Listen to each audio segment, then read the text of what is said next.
د بلخ ولایت د شهیدانو او معلولینو چارو رئیس وایي چې په یاد ولایت کې د اسلامي امارت د شهیدانو له وارثینو او کورنیو سره د همدردۍ او خواخوږۍ په موخه د بلخ ولایت د والي له لوري د ورسپارل شوي هدایت پر اساس د شهیدانو پر کورنیو اخترۍ ویشلی دی. نوموړي زیاته کړه چې د یاد هدایت پر بنسټ د هر شهید وارث ته 15,000 افغانۍ ورکړي دي. د هغې په یو خاص هدایت د شپېتو کورنیو دپاره د شهداو هر کور دپاره 15,000 افغانۍ چې په مجموع کې 3 لک افغانۍ مرسته کړې ده. نو انشاءالله دغه نن ورځ کې به دوی دپاره توضیح ولرو. ښاغلي حکمت همدارنګه زیاته کړه چې د لوی اختر په ورځو کې به په بلخ ولایت کې د شهیدانو او معلولینو 2000 کورنیو ته د اختر د قربانۍ غوښه مرسته هم وکړي.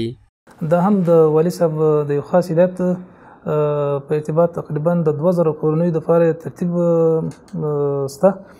نو جناب والي صاحب هدایت وکړي چې تاسې د دوی د کورو دپاره ترتیب برابر کړئ. نو انشاءالله د شهداو او معلولینو د کورو دپاره به دا ترتیب برابر شي. په اوله ورځ او په دویمه ورځ باندې اسنادونه مو ترتیب کړي دي. انشاءالله قرباني غوښه به ورته توزیع کوو. ورته مهال په بلخ ولایت کې د اسلامي امارت د شهیدانو یو شمېر وارثین د یاد ولایت د مجاهدینو د سرښندنو یادونې او د دوی له کورنیو سره خواخوږۍ څخه یې خوښي څرګنده کړه او د یاد ولایت د والي له لورې د ورکړل شوو تحفو څخه مننه وکړه. د والي صاحب څخه ډېر خوشحاله یو چې موږ د شهیدانو کورنۍ یادوي او موږ ته نن راجمع کړي 15,000 افغانۍ د شهیدانو وارثینو ته ورکوي.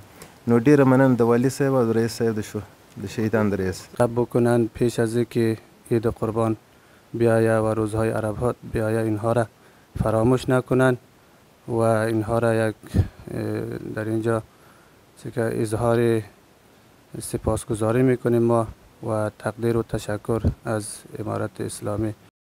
د یادولو وړ ده چې د بلخ ولایت مقام 3 لکه افغانۍ د اسلامي امارت د شهیدانو 15 کورنیو ته ځانګړې کړې وي چې له هر اړخیزې سروې وروسته د هر شهید وارث ته 15,000 افغانۍ ورکړي.